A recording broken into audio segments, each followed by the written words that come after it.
우리 함께 나눌 하나님 말씀은 신약성경 사도행전 23장 1절부터 6절까지 말씀입니다. 사도행전 23장 1절로 6절까지 말씀을 우리 한 절씩 교독하겠습니다. 제가 먼저 읽습니다. 바울이 공회를 주목하여 이르되 여러분 형제들아 오늘까지 나는 범사의 양심을 따라 하나님을 섬겼노라 하거늘. 대제사장 아나니아가 바울 곁에 서 있는 사람들에게 그 입을 치라 명하니 바울이 이르되 회칠한다며 하나님이 너를 치시리로다. 내가 나를 율법대로 심판한다고 앉아서 율법을 어기고 나를 치라 하느냐 하니. 곁에 선 사람들이 말하되 하나님의 대제사장을 내가 욕하느냐. 바울이 이르되 형제들아 나는 그가 대제사장인 줄 알지 못하였노라. 기록하였으되 너의 백성의 관리를 비방하지 말라 하였느니라 하더라. 바울이 그중 일부는 사두개인이요 다른 일부는 바리새인인 줄 알고 공회에서 외쳐 이르되 여러분 형제들아 나는 바리새인이요 또 바리새인의 아들이라. 죽은 자의 소망 곧 부활로 말미암아 내가 신문을 받노라. 아멘. 자, 오늘은 사도행전 23장인데요. 우리 22장 그 앞쪽에 있는 내용들을 좀 본다면 사도 바울이 예루살렘으로 오죠. 그런데 예루살렘에서 많은 사람들이 이 사도 바울을 죽이려고 합니다. 그래서 이제 상당히 소문이 아주 거짓된 소문, 유언비어, 요만한 사실인데 전혀 엉뚱한 일로 성전을 모독했다 이런 죄로 사람들이 난리가 나죠. 그래서 이제 소동이 일어나니까 이제 천부장이 이들을 데리고 이제 조사를 하죠. 그런데 알고 보니 이 바울은 로마 시민권이 있는 사람이었던 거예요. 그러니까 이제 함부로 할 수가 없는 상황이 된 거죠. 천부장이 보고 그 내용에 대해서 이제 좀 더 알아보고자 일종의 사내들인 공의회 앞에 이 바울을 세우게 됩니다. 이것은 일종의 절차이기도 하고요. 또 아무리 봐도 이 바울이 로마법을 어긴 게 아니라 유대인들의 종교법을 어겼다라고 생각이 든 거죠. 그러다 보니 그렇다면 어떤 것을 정확히 잘못했는가를 이제 천부장 개인으로서는 좀 알고 싶었겠죠. 그리고 또 하나 이 로마는 당시에 많은 식민 지배지를 가지고 있었는데요. 그때마다 그 나라의 일종의 종교는 그 나라 안에서 그 민족 안에서 해결하도록 한 겁니다. 그러니까 반역죄가 아닌 다음에는 로마에 저항하는 게 아니고서는 그 지역의 일종의 커뮤니티 안에서 이제 해결하도록 만든 거죠. 이제 그런 어떤 형식에 따라서 이 사내들인 공의회 앞에 이 바울이 서도록 합니다. 좀 일방적인 재판이 예상이 되죠. 그리고 하여튼 가능하면 여러분 하나님 나라 갈 때까지 법원 경찰서는 안 가셨으면 합니다. 네. 근데 마음처럼 쉽지는 않죠. 내가 고발 당하기도 하고 또 연루되기도 하고 이런 일들이 많으니까요. 사실은 내 마음 같지는 않은데 누가 법원에 가서 그런 거 하고 싶겠습니까? 하고 싶은 사람은 아무도 없죠. 제가 최근에 저는 우리 교단 재판에 참여를 해서 그 고발자의 입장으로서 이렇게 총회 재판에 참여를 했습니다. 쉽지 않은 재판이었고 그 재판의 과정에 한 번 한 번이 사실은 많은 시간과 에너지를 들이는 일이기도 했어요. 하지만 종교 재판은 일반 우리 대한민국 법원과는 다릅니다. 철저히 분리되어 있고요. 대한민국 법을 어겼으면 당연히 경찰에게 붙잡혀 가야 되겠죠. 그거는 다른 거고요. 교단법이라는 게 있어요. 그래서 교단법을 어떻게 지키느냐 어기느냐에 따라서 우리 교단은 2심제를 진행하고 있고요. 그래서 이 재판을 우리 강원 서지방이 만들어지고 처음으로 이 재판까지 가서 총회 재판 2심까지 가서 이제 승소를 했습니다. 상당히 슬픈 이야기고요. 재판에 이겼다고 해서 무슨 기쁘거나 이런 건 전혀 아니고 그 재판을 하게 된 원인도 상당히 마음 아프고 안타까운 일이지만 그 과정에서 이게 재판 만능주의는 정말 우리가 싫어하는 거죠. 하지만 재판이 필요한 부분은 또 분명히 있다 하는 생각도 가지게 돼요. 그런 면에서 그 재판을 하게 되는 우리가 생각하면 이제 판사 같은 역할이죠. 이 사람이 유죄다 무죄다 여러분 이거 판단하는 거는 정말 중요합니다. 그리고 정말 쉽지 않아요. 아마 여러분들 우리는 다 이제 그런 생각 개인적으로 있잖아요. 저 나쁜 놈 저럼 되나 하여튼 이 세상에 그냥 우리 가족 빼고 다 나쁜 놈만 있는 것 같이 말씀하시는 분들도 참 많잖아요. 어디 TV 나오는 뉴스에 나오는 사람은 일단 120% 다 나쁜 사람들. 저놈들만 없으면 우리나라 살기 좋은 것 같아. 여러분, 이런 말을 우리가 자유롭게 할 수 있는 이유는요, 우리에게 아무런 권한이 없다고 생각하기 때문입니다. 책임이 없는 사람은 말이 가볍습니다. 권한이 없는 사람은요, 말에 무게가 없어요. 하지만 책임감 있는 사람은 함부로 이야기하지 못합니다. 이 개념을 우리가 가지고 오늘 본문 23장을 좀 보셨으면 좋겠어요. 그런 거죠. 말을 원망의 말이든 또 저주의 말이든 축복의 말이든 우리가 좀 책임감 있게 말해야 되겠고요. 그리고 이 모든 근본에는 우리가 하나님을 믿는 사람이라고 하는 이 책임 의식이 좀 있어야 된다 하는 말씀을 먼저 드립니다. 자, 바울이 공회 앞에 섰어요. 산헤드린 공회 앞에 서서는 대제사장이 주관을 합니다. 이 대제사장은요, 사실은 일반인들은 한번 만날 수도 없는 사람입니다. 유대인들 입장에서는 종교의 최고봉, 가장 높은 권위자예요. 오늘날로 치면 뭐랑 좀 비슷한가? 우리에게는 그런 권위자가 사실 존재하지 않죠. 개신교는 이런 종교적 권위자가 없습니다. 조금 비슷하다라고 하면은 교황 정도 우리가 생각하면 좀 느낌이 비슷할 것 같아요. 대제사장은 사람과 다릅니다. 이 대제사장만이 할 수 있는 일이 있기 때문에 전혀 달라요. 대속죄일이 대표적이죠. 모든 백성의 죄를 한 사람이 대신 지고 여호와 앞에 나갈 수 있는 단 한 명, 그게 바로 대제사장이에요.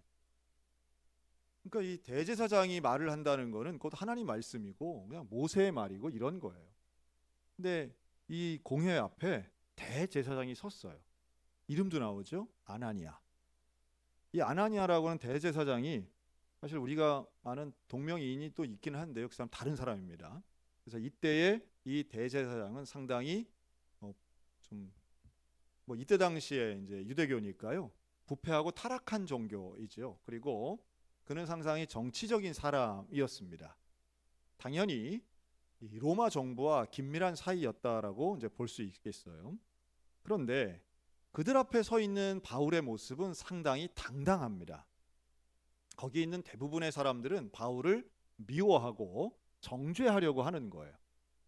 이 공의회의 재판이 공정하지 못한 것은 이걸 통해서 조사를 해서 이 사람이 죄가 있는지 없는지를 밝히려는 재판이 아니라 이미 이 사람은 죄가 있고 이 사람을 어떻게든 바울을 로마의 허용 안에서 죽이고 싶어하는 사람들이 재판을 하는 거예요. 꼭 누구 재판이랑 비슷할까요? 예수님의 재판과 비슷한 거죠. 예수님의 재판이 이 불공정하고 또한 합리적이지 못했던 거하고 비슷한 양상을 보입니다. 다만 차이가 있다면 예수님은 이 재판에 적극적으로 개입하지 않으시, 본인의 재판에. 왜냐하면 예수님은 이걸 통해서 십자가에 달려 죽으시는 게 일종의 방향성이고 사명이었던 반면 바울은 그게 아니에요. 바울은 이 재판에 어떤 고발당한 사람 입장에서 적극적으로 자기 변호를 해야 되는 겁니다. 그런데 여기에 주눅들지 않고 당당하게 이 재판이 열리게 된 것은 본인의 로마 시민권을 밝혀서 시작된 재판인데요. 이런 불합리하고 불공정함 속에서도 그는 당당하게 얘기합니다. 한번 볼까요? 뭐라고 얘기하느냐 하면 1절에 보면 여러분 형제들아 이렇게 말합니다. 그가 발언의 기회를 가지고 사람들에게 여러분 형제들아 이렇게 말해요. 그럼 법원에 안 가봤지만 우리가 법원 가면 재판장한테 뭐라고 하는지 아세요? 존경하는 재판장님 이렇게 시작하잖아요. 근데 실제로 그 재판장을 존경해요 안 해요? 그날 처음 봤는데 뭐 존경하거나 말 뭐가 있겠어요? 이게 무슨 말이냐 하면 태도가 중요하다는 거예요. 그러니까 상대방을 뭐라고 호칭하느냐 되게 중요한데요. 그런데 이 순간 불리한 불공정한 재판의 현장에서 바울은 거기에 모여있는 모든 사람, 즉 대제사장을 포함한 모든 사람들을 형제라고 부릅니다. 이 말은 형제는 동등한 관계예요. 수직적 관계가 아니죠. 나나 당신이나 나나 여러분이나 다 하나님 안에서 한 형제라고 하는 일종의 교회 공동체 같은 언어를 사용해요. 법정 언어가 아니죠. 자, 이 말은 듣는 이 권한이 있는 사람들 입장에서는 이건 기분 나쁜 어휘들입니다. 이런 뉘앙스가 있는 거죠. 그러면서 바울이 이렇게 얘기해요. 나는 범사에 양심을 따라 하나님을 섬겼노라. 나는 양심을 따라 하나님을 섬겼노라. 그 말은 죄가 있다는 거예요, 없다는 거예요? 죄가 없다는 이야기죠. 그랬더니 2절 대제사장 아나니아가 바울 곁에 있는 사람들에게 뭐라고 명령하느냐 하면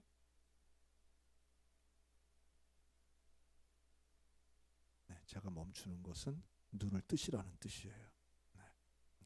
딱 멈추는 건 다시 한번 보잖아요. 한번 따라할까요? 그 입을 매우 쳐라. 그 등짝을 매우 쳐라. 근데 입을 친다는 게 뭘까요? 저 사람, 저놈 저 말 못하게 저거. 우리로 치면 입 닥쳐에 해당이 되는 거죠. 좋은 말 아니죠. 그리고 유대인들에게 있어서는 히브리인들에게는 입을 친다는 것은 상당히 모욕적인 행위입니다. 이런 전통이 나중에는 이렇게 손등으로 뺨을 치는 거 아마 유럽 영화 같은 데 많이 보셨을 거예요. 되게 얼굴을 때리는 것은 모욕감을 주는 행위입니다. 아프기도 하지만 근데 입을 쳐라라고 하는 건 말 못하게 하라는 뜻이죠. 자, 그랬더니 바울이 거기서 멈추지 않아요. 주변 사람들도 바로 입을 치진 못합니다. 바울이 뭐라고 하느냐, 오늘 제목이죠. 설교 제목이에요. 회칠한 담이여 하나님이 너를 치시리로다. 맞받아칩니다. 바울이 주눅 들거나 무슨 여기서 위축되지 않아요. 권한에 있어서는 이건 비교할 수 없는데 공회에서 대제사장의 권위는 어마어마한 거죠. 그 앞에서 뭐라고 말 한마디 하는 것도 사실은 두려운데 거기다 대고 회칠한 담이여 라고 말합니다. 이 딱 한 번 나오는 표현이에요, 성경에서. 우리에게는 어떤 표현이 익숙하죠? 회칠한 무덤이 좀 익숙하잖아요. 예수님 마태복음 23장에 이야기한 회칠한 무덤, 바리새인들을 향해서 하셨던 말씀인데요. 이 유대인들은 1년에 한 번씩 무덤에 칠을 해요. 우리같이 잔디가 난 게 아니에요. 유대인의 무덤들은 대개 돌과 흙으로 되어 있기 때문에 이게 우리 같은 봉분 이런 거 아닙니다. 근데 회를 칠했다는 건 뭘까요? 보기에도 눈에 딱 띄는 거죠. 왜 회칠한 무덤을 만들었을까요? 이들은 회를 칠하는데 그거는 다름 아닌 이게 무덤이니까 건드리지 말라는 거예요. 바리새인들의 율법에서는 무덤에 혹은 시신을 만지는 것은 부정한 일이 됐기 때문에 이 회를 칠하는 거는 사람들에게 주의를 주는 겁니다. 그런데 그 쓰신 의미는 명확하죠. 겉으로 볼 때는 사실은 회를 칠하는 거는 집에다가 바르는 거예요. 페인트 칠 같은 거죠. 그래서 새롭고 좋은 것처럼 보이지만 그 안에는 부정한 게 들어있다. 이게 회칠한 무덤의 의미예요. 자, 회칠한 담도 비슷합니다. 회칠한 담은 회를 칠했으니 이것이 보기에는 깔끔하고 깨끗해 보이지만 이 담은 비어있고 또 쓸모없는 담이라고 하는 의미를 가지고 바울이 이야기하는 거예요. 그러니까 회칠한 무덤의 담 버전이에요. 그러니 이게 무슨 의미인지를 제사장은 금방 알죠. 이게 비꼬는 이야기라는 걸 압니다. 그리고 이걸 기분 나쁘게 받아들여요. 그랬더니 4절에 다른 사람들이 이 말을 거들죠. 네가 어떻게 대제사장을 욕하느냐? 대제사장 욕하면 안 되죠. 그건 대제사장뿐 아니라 다른 사람도 욕을 하면 안 됩니다. 그랬더니 바울이 여기에 대해서 뭐라고 하느냐? 형제들아, 나는 그가 대제사장인 줄 몰랐다. 처음 보니까 모를 수는 있지만 여러분, 모를 수가 있을까요? 그럴 수 없습니다. 대제사장은 옷이 달라요. 위치가 달라요. 앉아있는 게 달라요. 사실은 얘기 안 해도 다 압니다. 우리 교회 와서 우리 교회 담임 목사님이 누군지 처음 온 사람이 알 수 있을까요? 없을까요? 지금이라면. 지금. 눈치 봐서 아는 거죠. 저 사람일 것 같아. 되게 이렇게 나오잖아요. 이 산헤드린 공의회가 지금 진행 중이잖아요. 거기서 제일 먼저 발언하고 입을 쳐라라고 말하는 사람 대제사장인 거 너무 뻔히 알아요. 여러분, 이 바울이 누가 사두개인이고 누가 바리새인지 알아요. 그 6절이잖아요. 6절에 다 안다고 말하잖아요. 사람들이 섞여 있는 걸 알잖아요. 대제사장이 누군지 모를 리 없어요. 하지만 본 건 처음이에요. 아나니아를 직접 대면한 건 처음이에요. 그러니 이 사람을 모르는 건 맞죠. 그러니까 바울의 말은 자기의 잘못에 대해서 사실을 이야기하면서 이렇게 피해 나가는 상당히 그 수사학적이면서도 법정 용어를 잘 사용하고 있다, 전략적이다 이렇게 볼 수 있어요. 거짓말을 하지는 않습니다. 그런데 법정이기 때문에 사실은 이런 자기 변호적인 말들은, 표현들은 필요한 순간인 거죠. 그러면서 바울이 이렇게도 말해요. 내가 저 사람 대제사장인지 몰랐어. 내가 율법을 잘 알거든. 뭐라고 하느냐 하면 기록하였으되 너희 백성의 관리를 비방하지 말라 하였느니라. 율법에서 우리 관리를 비방하는 건 안 된다고 하는 걸 내가 잘 알아. 근데 저 사람이 관리나 대제사장인지 몰라서 내가 얘기한 거야 라고 이제 빠져나가는 거죠. 자, 그리고 봅니다. 거기에 앉아있는 사람들을 보고 바울이 새로운 전략을 하나 세우는데요. 바로 바울을 미워하는 것에는 같은 입장이지만 서로 간의 신학적 입장이 다른 사람들이 있음을 봅니다. 그게 사두개인과 바리새인이에요. 이게 이제 오늘날로 치면 그냥 뭐 우리가 이해하기 쉽게 여기에 진보가 있고 보수가 있는 거예요. 근데 이 사람들이 평소에는 친해요, 안 친해요? 안 친해요. 사두개인과 바리새인은 안 친해요. 안 친한데 지금 여기에 와서 한편이 됐어요. 왜 한편이 된 거예요? 바울을 싫어하니까. 공공의 적이 있으면 딱 뭉칩니다. 그래서 바울이 그러면 내가 적이 안 되면 되겠네 이 생각을 하는 거죠. 그리고 이렇게 말합니다. 나는 바리새인이요 또 바리새인의 아들이라. 자, 이거 아주 중요한 표현을 쓰고 있어요. 나는 바리새인이요. 근데 사람이 바리새는요 혈통이 아닙니다. 바리새는 파예요. 바리새 파. 이해하기 쉽게 똑같은 건 아니지만 나는 보수야 라고 할 때 보수가 혈통으로 나눠지나요? 그거 아니잖아요. 그렇죠? 나는 한 번 더 해줘요. 나는 진보야 라고 할 때 혈통으로 나눠지는 게 아니잖아요. 그것처럼 바리새파는 어떤 유다인의 지파로 나눠지는 게 아니기 때문에 나는 바리새파인데 나는 아버지도 바리새인이야. 자, 그러면 누가 제일 좋아할까요? 바리새인이 좋아하는 거예요. 우리 쪽 사람이야? 하고 보는 게 벌써 달라지는 거예요. 그리고 죽은 자의 소망 곧 부활로 말미암아 내가 신문을 받노라. 자, 이건 사실일까요? 아닐까요? 자, 이 바울이 계속해서 전한 사람들을 만날 때마다 전한 메시지가 무슨 메시지예요? 예수님의 부활의 메시지예요. 거짓말은 아니에요. 그 부활의 복음을 전하죠. 그런데 실제로 지금 재판이 열린 거는 이 부활의 복음 때문만은 아니에요. 하지만 바울은 내가 잘못한 거 하나 없이 나는 바리새인인데 우리 아버지도 바리새인, 우리는 대대로 바리새인 집안인데 내가 미래에 대한 소망, 부활의 복음을 전했더니 여기서 재판을 받고 있어 라고 말하는 거예요. 다 사실들이긴 하죠. 바리새인인 것도 사실, 부활을 전한 것도 사실, 재판을 받는 것도 사실이에요. 그랬더니 분위기가 완전히 달라집니다. 어떻게 달라지나요? 부활을 믿는 바리새인과 부활을 믿지 않는 사두개인들이 완전히 나뉘어져요. 듣고 보니 저 사람이 부활을 인정하는 거야? 그러면 우리 편 맞아 라고 하는 게 바리새인들의 입장이에요. 다툼이 생깁니다. 7절. 그 말을 듣고 이들이 서로 싸워요. 원래도 싸우던 사람들인데 그 소재가 다시 던져지니까 싸우는 거예요. 이는 8절 사두개인은 부활도 없고 천사도 없고 영도 없다 하고 바리새인은 다 있다. 이 둘은 같이 할 수 없는 신학적 차이가 큰 파당들이에요. 그리고 9절 바리새인들이 뭐라고 말하느냐 하면 우리가 이 사람을 보니 악한 것이 없도다 라고 말합니다. 악한 것이 없도다. 그러면 이거 재판할 필요가 없는 거죠.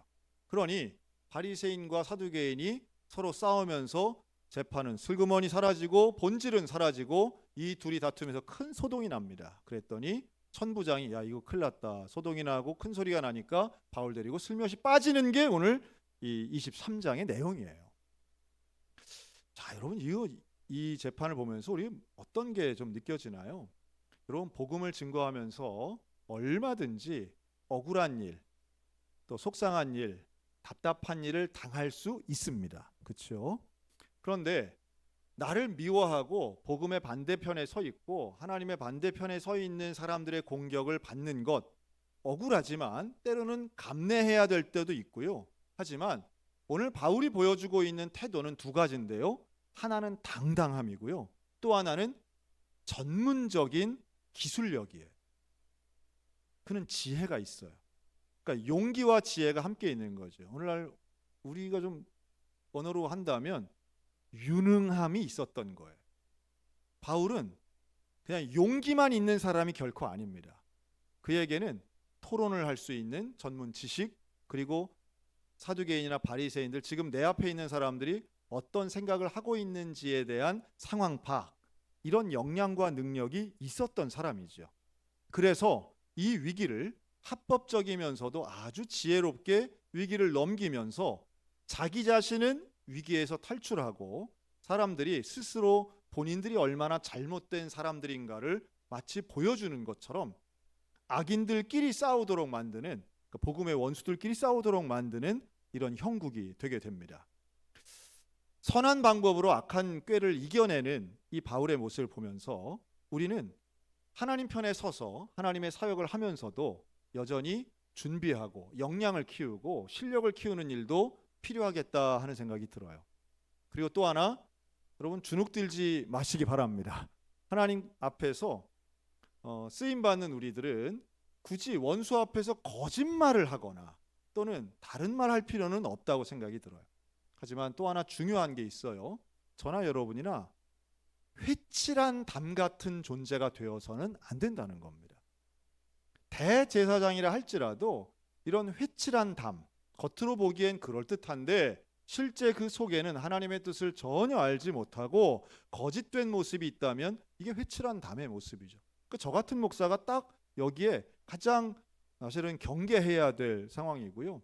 우리 오래 믿은 직분자들이 사실은 이런 부분에서 스스로를 주의해야 됩니다.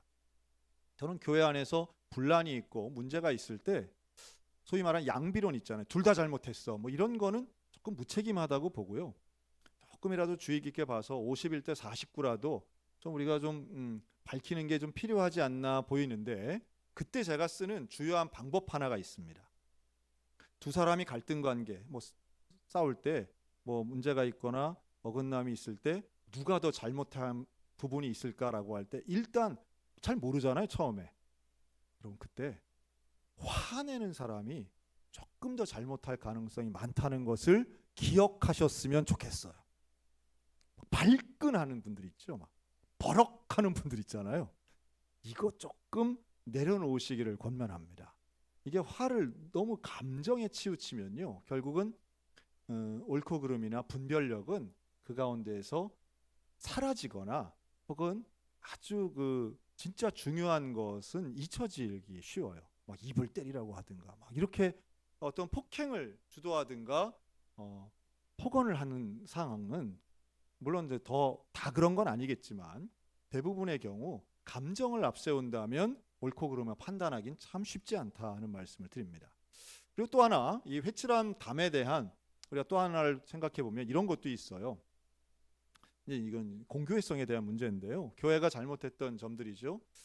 여러분 지금 우리 대림절 지나지 않습니까? 대림절의 전통은 상당히 오래됐는데 16세기 1500년대에 대림절을 지켰던 중세 교회들은요, 그때의 대림절은 지금보다 훨씬 기간도 길었어요. 그러니까 부활절을 앞두고 사순절이 있는 것처럼 대림절을 지키면서도 한 40일을 지켰어요. 성탄절 포함해서. 주연절이라고 해서 1월 중순까지, 11월 중순에서 아주 1월 중순까지 오랫동안 이렇게 대림절을 지키기도 했거든요. 그러면 그때 교회 지도자들이 되게 많이 했던 일 중에 하나가 바로 금식하는 일이었습니다. 금식. 그런데 40일을 금식하면은 일상생활이 안 되잖아요. 그래서 뭘 대부분 금식했느냐 하면 고기를 먹지 않는 거예요. 고기.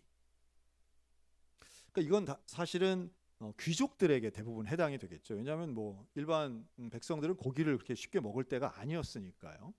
그런데 종교 지도자나 혹은 귀족들이 바로 본인들이 고기를 먹지 않는다는 것이 자기의 삶이 되게 거룩하고 구별된 삶이라고 하는 자랑거리가 됐던 거예요. 자, 그런데 고기를 못 먹으니까 너무 힘든 거예요. 힘든 거예요. 그래서 당시의 중세 교회는 어떤 논리를 개발했느냐 하면, 그런데 고기는 안 먹지만 물에서 나는 건 괜찮아가 나온 거예요. 뭐 그렇게 생각할 수도 있겠죠. 물고기를 먹는다고 생각하면 그래 뭐 생선 정도 먹는 거 그러면 그렇지. 우리는 쉽게 생각하면 그래, 소고기 안 먹고 생선 먹으면 뭐 그것도 뭐 그런가 보다. 그런데 이게 어디로 발전하는지 아세요? 너무너무 재밌는 거예요. 참 그런 거 보면 이 타락한 교회 역사들을 보면 재밌는 게 참 많은데요. 물에서 나는 고기가 괜찮으면 물에 사는 동물도 괜찮다. 그래서 뭐가 잡아먹혔냐 하면 수달, 비버 이런 게 잡아먹히는 거예요. 야, 사람들의 생각이라는 게 오늘날 우리 시각으로 보면 되게 유치하잖아요. 아니 뭘 그렇게까지 하면서 금식을 한다고 자랑을 하나? 소고기는 안 먹으면서 수달고기를 잡아서 먹는 거예요. 자, 그리고 여기에 교회가 그래 고기 안 먹는 정도 같으면 우리가 이건 또 허용해 줄 수 있어. 그러면서 그때 사순절이라든가 대림절 기간에만 허용했던 게 있는데 그게 바로 술입니다. 술 먹는 건 또 됐다는 거예요. 그러니 그리고 술을 집에서 담그는 건 불법이지만 수도원에서 담그는 거는 또 허락이 된 거예요. 이상하지 않습니까? 그래서 오히려 그 16세기 대림절에 오히려 금식을 했음에도 불구하고 수도원의 수입은 더 많이 늘어났다라는 거죠. 금식이 나쁜 건 아닌데요. 금식에 껍질만 있고 실제 내용이 없으면 어느 정도까지 사람들이 스스로의 거룩함은 자랑하면서 자기의 실속을 챙기고 먹을 걸 또 다 먹어가면서 하는지 아마 지금의 이 이슬람의 라마단과 좀 많이 비슷했다 이렇게 보여집니다. 지금의 라마단도 형식만 남아있죠. 낮에는 금식하지만 저녁에는 폭식을 하잖아요. 낮에는 금식하면서 자기들이 되게 건건한 척 하지만 밤에는 평소보다도 더 많은 술과 고기를 먹으면서 아주 더 막 타락한 모습을 보여주는 게 현재의 라마단 모습입니다. 그러니 드리고 싶은 말씀은 이거예요. 회칠한 담이라고 하는 건 사람의 본성이 남에겐 잘 보이고 싶고 또 내 욕심은 다 채우고 싶은 건데요. 차라리 그러지 않고 차라리 금식을 하지 않는 게 더 정직하고 솔직한 것이겠죠. 그리고 기왕 하는 금식이라면 정말로 하나님이 원하시는 금식, 예수님이 정말로 기뻐하시는 금식은 어떤 금식일까? 이사야 58장에는 내가 기뻐하는 금식은 흉악의 결박을 풀어주며 줄인 자에게 양식을 나누어 주는 것이라고 말씀하거든요. 오히려 나의 굶주림보다 이웃의 배부름을 돌보는 것이 진짜 금식의 의미인 것입니다. 오늘 우리들이 거룩한 삶, 또 경건한 삶 분명히 중요하죠. 세상과는 구별된 성결한 삶을 살아가는 건 참 중요합니다. 근데 그것이 나의 자랑이나 계급되어서는 안 되겠고요. 더더군다나 주님 보시기에 회칠한 담 같은 위선적이고 가식적인 모습이 되어서는 더욱 안 될 겁니다. 저는 또 이것도 좀 말씀드리고 싶어요.